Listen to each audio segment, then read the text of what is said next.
Welcome back to Iron Man 2. So it's time to go Russia and Roxxon. Iron Man Mark IV and War Machine. Yeah, I There are love. some alternate costumes that I can choose potentially, but I'm stick with the basics: the Mark IV and the normal War Machine Well, you got a armor. plan, Tony? Other than, hey, Rhodey, fly us into Russian airspace during an insurrection. No worries. We'll just interact the rest of the way. Also, Rick, come on, Tony, you there? what did we told? Oh, hey, What can we Nick. do for you today, Rain Man? You look fantastic, Nicky. I can't believe they actually got Samuel Jackson to reprise the role. Of course. Permission to land, Director. Oh, and we'd like to look around a little bit. Inside Russia, near the Tesla. We're responding to a direct request from the Russians now. The separatists have seized control of the Tesla facility using a heavy battle platform we've not seen before. 10 get you 20, we've seen it before. We just had a Samuel minor Jackson incursion alone into the probably Star cost a tenth archives. of the budget of the game. Possible. Like coincidence. Remember, I don't he believe didn't it. even This is voice the connected. back. Trust me. He didn't even voice the back Mace Windu for that Star Wars Kinect game. Well, to be fair to you, that was the Star Wars Kinect game. Well, to be honest, Joe, that the campaign, the story portion wasn't that atrocious. Depends on your no. perspective. Honestly, that's the thing, though. Like, that's the thing here. It's not even a matter of that. Like, Samuel L. Jackson as Mace Windu is one of the Yeah, worst cases of it bad sounds so, casting I've ever seen. it sounds so monotone. No, it's not so much that, though. It's more so the fact that he was terribly cast in that role. When you think Samuel L. Jackson, you think characters with an intensity to them. Yeah. Well, I mean, that's not to say he can't be more mellow characters. I feel like Mace Windu had a lot of good moments, but had a lot of weird mellow moments. You could tell that by Revenge of the Sith, Samuel Jackson had gotten settled into the role. It was just that with the it was just that with the first movie, he was definitely an awkward feeling. See, but answer me this, Joe. Wouldn't Morgan Freeman be a much better choice for that character? He was a bit too old even then. That Morgan Freeman depends. represents whiteness, and I'd argue that Mace Windu, similar to all the old Republic Jedi's, were anything but wise. Well, I know, Teo, but that's the kind of character he was supposed to Okay. be. To be fair, I'd say that Samuel Jackson probably worked better for the role than Morgan Freeman. Like, Morgan Freeman is not the kind of guy who you see in on the action. Like, well, Mace Windu was a combination of being a methodical Jedi, but also one that can get stuff done when it really gets down to it. Like for his appearance in the Clone Wars cartoon. Yeah, but in my opinion, a pretty bad one though. Oh, damn it. That's Which is a shame because he's voiced by Kratos actor from all the God of War games except the most recent one. Anyway, Well, remember, Dwebs is usually not keen on sound-alikes. Tio, you were about to say about this Yeah. game? Basically, we started the mission by having to escort some choppers, some shield choppers near this particular canyon. And yes, periodically, since these guys cannot defend themselves for saving their life, we'll need to save their asses from the turrets and the other enemy helicopters that go over there. Alright, class, pop quiz. You're a game designer. How do you pad out your game? Do you do it with A, actual It's not fun even padding, gameplay? it's just making the entire game. Like, That, Dio, it is very much the essence of padding to make everything an escort mission, and mind you, not even really a good escort mission. Like, look at how slowly these helicopters are moving, for Christ's sake. well, that is another thing. Iron Man, compared to the previous game, is much slower in its firing rate. But as you can see, like I mentioned in the previous part, he has much more shit he can fire. Not just his repulsor rate and some missiles. He can do a couple of different things. Imagine if Iron Man with this awkwardly moving in the movies, like half the time he just pushes himself a little bit forward. Imagine how that would look in the movie. Yeah, Roddy is like, Tony, have you drink again? No, I can't get this suit to work even though I built it. Brother, you don't tell me what to do. No, don't take away the bottle. Yes, sure. He's not as drunk as his ultimate counterpart. That's the problem. Around the time of the mid 2000s, even 616 Tony was still a heavy drinker for some reason.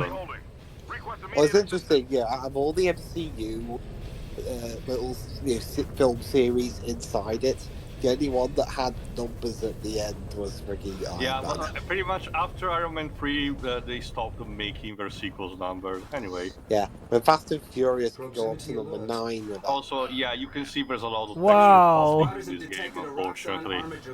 Yeah, that's another problem with this game. There's more texture pop in than the first Iron Man game. Again, for everything this game does better, it feels like it does something worse. Also, missing sound effect much. Honestly, I would argue that was a good idea because using subtitles rather than numbers makes them more comic bookish. Well, honestly, Pedro, if there's one thing comic books are known for, it's their numbers. Like, if there's one thing people love quoting, it's this number that, or that number this. Oh yeah, issue number. Oh, there are issue numbers, yeah, but usually there's always some kind of title for the major arc of the specific comic, like the like Not let's say. just that, yeah, like the storyline, like the Time Bubble Saga for the Fantastic Four. It depends, though. I mean, sometimes there are some comic books that, you know, where the events don't necessarily get their title on the outside of the comic book, and more so people remember them. But again, one of the 2 examples we got was Secret Wars 2, and honestly, considering the event and all, that title was very dumb. And in some cases, there's parts where people remember them more for their comic book numbers. Like, for instance, the Superman Grounded arc. People more so remember that as Superman numbers 701 through 706, as opposed to as Grounded. Anyway, I'm also happy to report that the boss fights also have improved. Of course, there's still the classic shoot, you know, kind of like shooter that you need to destroy multiple parts of a boss before, you know, actually getting to fight them. But as you can see, it's less about the speed and more about being methodical. You need to avoid the boss attacks when they actually try to hit you, and instead, you know, hitting it where it hurts, but only when it exposes those weak points. Again, it functions kind of like a boss fight that you will see in a great Gradius video game or Galaga, stuff like that. And I like that. I think this particular shooter mechanic really fits the Iron Man formula. Very nice. It also makes it so when they use subtitles, it also makes it easier to identify for comic book fans to identify which specific storyline they're inspired by, like Civil War. Okay, it's Civil War. Infinity War. Oh, that's Infinity Gauntlet. Well, yeah, Pedro, you just told basically that in this case contradicts a bit, because there is an Infinity War comic, but the storyline that is a sequel to Infinity Gauntlet, and has nothing to do with the one of the Infinity War duology of the MCU. True, yeah. Maybe they used Infinity War because it sounded cooler than Gauntlet. Yeah. Anyway, Well, funnily enough, there was also an Infinity War comic. Like I already mentioned, Jova, but again, it has nothing to do with the Infinity Gauntlet storyline. It's a sequel to it, sure, but it has different sets of characters. Mind you, the Infinity Gauntlet's story that is adapted into the Infinity War duology already is different because it incorporates, it substitutes some characters, like, thank God they don't include Mephisto, and instead it incorporates new characters like the Black Order that came out way later in a story called Infinity, where Thanos returned to Earth for different shenanigans that involved stuff like the Inhumans, and brought to the Black Order his children with him. Yeah. Anyway, Yeah, with like, the possibility that we continue. Go on, Pedro. Again, it's like I said. Like if I was in Kevin's place, one of my measures would be okay. The Roosters have gone out to make their own stuff now. Their own original project, now that they're officially done with the MCU. But so one of my particular measures moving forward would be to nominate both Christopher Marcus and Stephen McFeely as see if they were interested in becoming heads of story of the entire MCU. Because as far as I'm concerned, they're the best writers in the franchise. Isn't that Kevin Feige's job still as the overseer? No, I mean, no, he's producer, but he doesn't actually write. There's someone else who does write the base stories under his supervision still. Oh, yeah. Well, that's what I meant. It's like, well, he's still like the big overseer. Well, obviously, we'll continue to oversee Jova, but considering he's busy as it is, obviously he needs people to help him. And I would argue that Christopher I think my main question is like, well, was there ever really like, well, just one? You know, Fury, I would be happy to stay alongside your helicopters if they weren't so fucking slow. Yeah, seriously, they should be move quicker. slightly ahead of curve in order to clean the area. No, the game doesn't want you to do that. Sorry. Anyway, back to Go what, on, Joel. back to what we were talking about. I wasn't under the impression though that like, well, the MCU had one big solid writer to it. Like, well, I just assumed that basically it was mainly the plots coupled together with Kevin Feige overseeing, and then seeing how they would connect to one another in a sense. Like, was it ever confirmed that the MCU had like, you know, like, well like a main set of writer overall? I actually have something about that.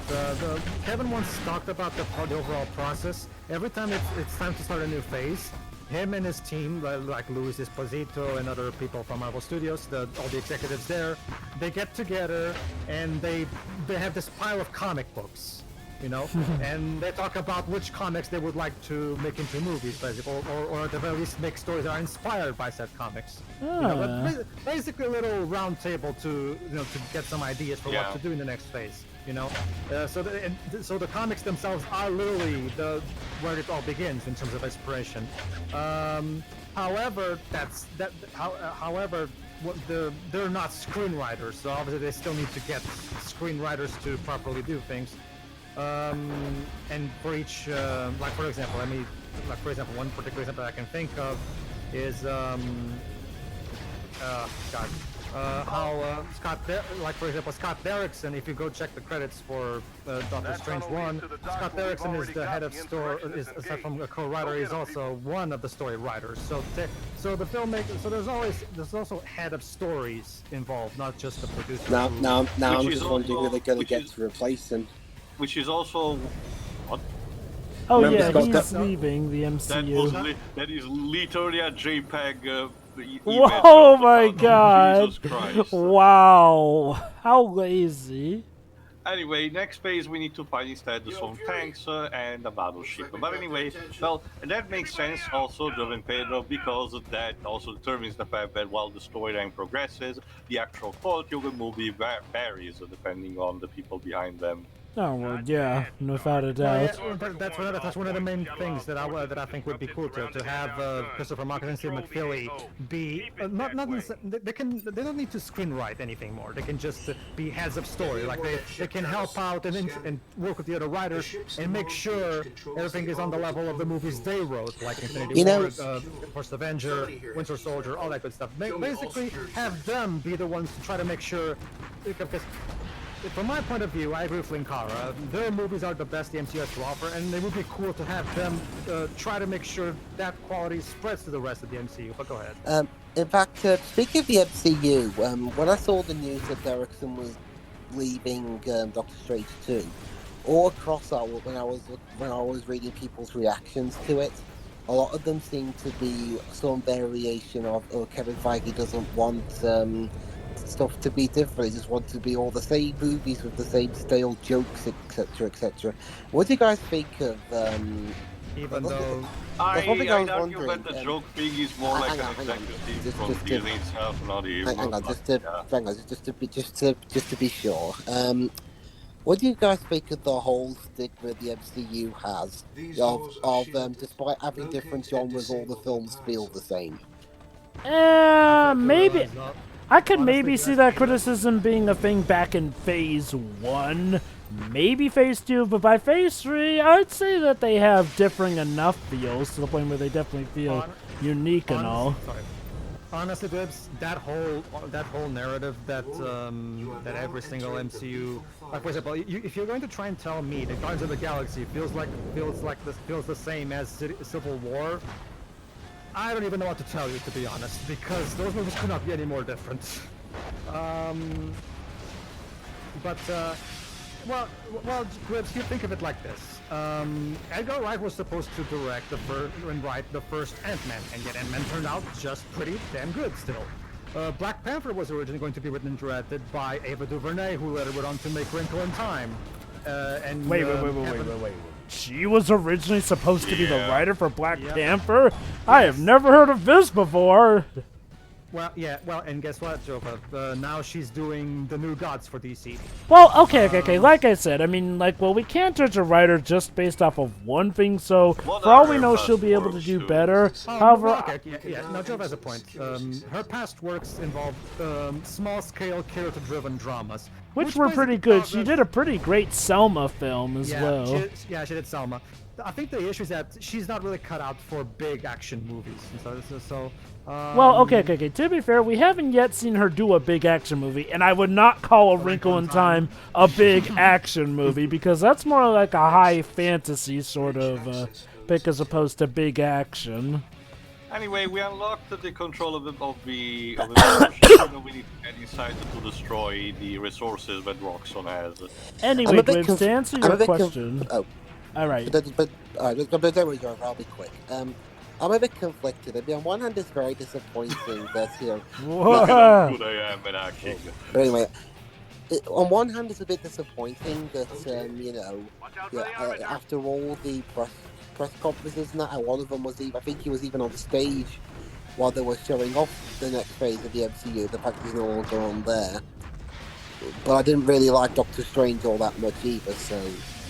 Did he state why he's leaving the MCU anyway?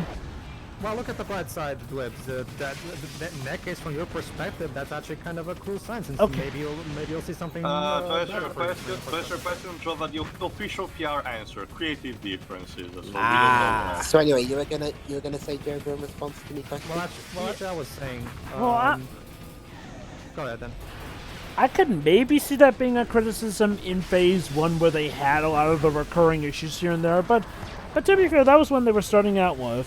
Phase 2, that's a very hard sell, but okay, fair enough, maybe, but by Phase 3, they definitely had all their nice distinct feels by that point. Like, you could definitely tell. Spider-Man Homecoming was definitely different from Civil War, which was definitely different from Black Panther, which was definitely different from Guardians 2, and so on and so forth. Like, Phase 3 is definitely where they hit their prime. I can argue the only two movies that feel similar are Guardians 2 and Thor Ragnarok, and even then it's because they have the same brand of humor, but that's it. And I guess to be fair, you could maybe say that... Heist movies, which makes them pretty unique in the MCU, if you ask me. And I guess to be fair, back in the day, you could have said that Doctor Strange just feels like a mystical Iron Man stuff.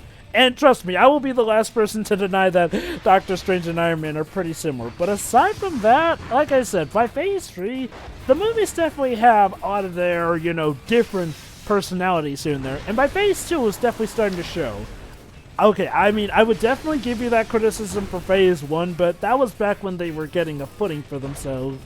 But yeah, by Phase 3, they definitely have their own identities. That said, I will say I am a bit wondering what exactly they got planned for Phase 4. I mean, don't get me wrong, I know what they have planned for Phase 4, but I'm a bit, call me late to the party, but I find it weird that they're starting out Phase 4, saying that they wanted to get away from Phase 3, by starting with a movie that takes place right smack dab in the middle of Phase 3. The Black Widow movie was... the Black Widow movie is one similar to the Captain Marvel movie, but it's just late to the party because it was supposed to come out a long time ago, but executive meddling, delayed it more and more and more, and only now they're releasing it.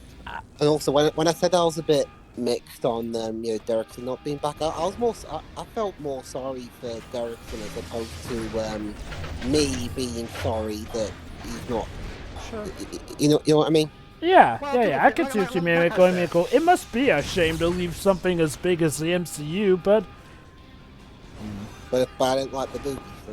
Like I said, this isn't even the first time it happens. Sometimes the director leaves a project on the MCU because of creative differences, because, well, at the end of the day, Kevin is in charge, so obviously we do what Kevin decides, obviously. If the director would rather do something else, well, then we look for a different director. That's just how these things work. I mean, I'll give him credit. I'm sorry. With Batman, it worked out just fine. With Black Panther, it worked out amazingly. So, to be honest, I'm not worried. This will just be one. This will be just. At the end of the day, we'll probably just be.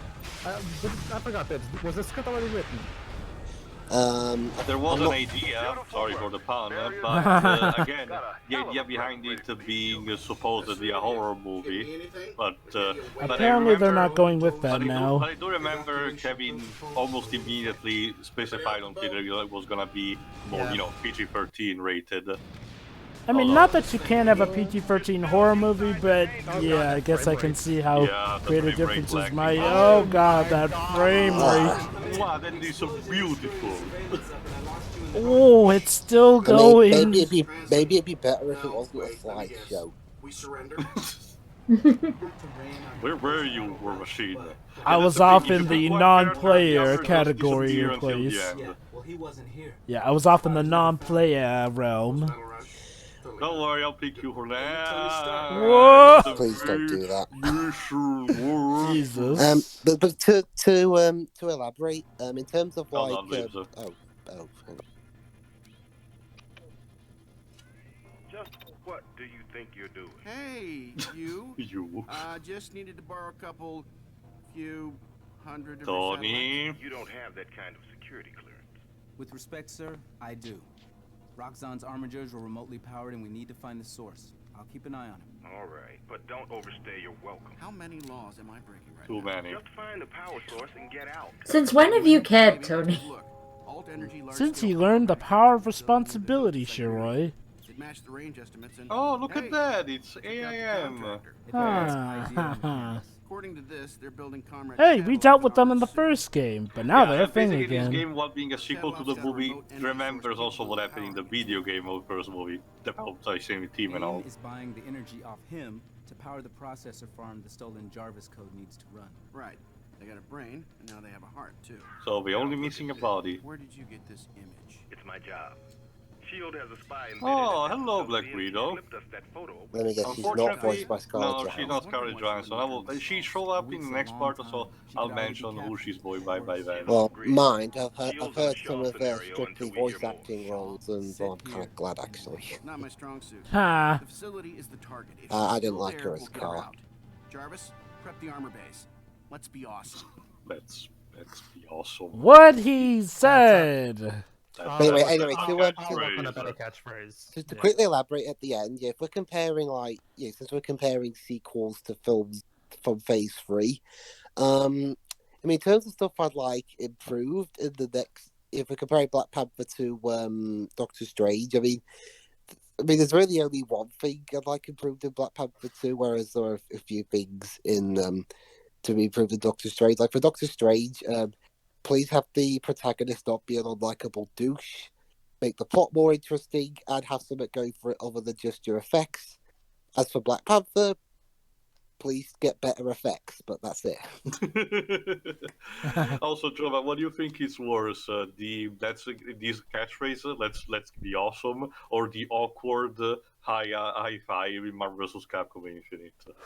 I'm gonna say the awkward high five because that ruined what should have been an amazing moment. Yeah, Like that's the problem for this is a that's the tie-in problem with that. movie game. Like the expectations here aren't as high. Anyway, see you for the next part where we meet Crimson Dynamo and the Black Widow. See you Yeah. then. See ya.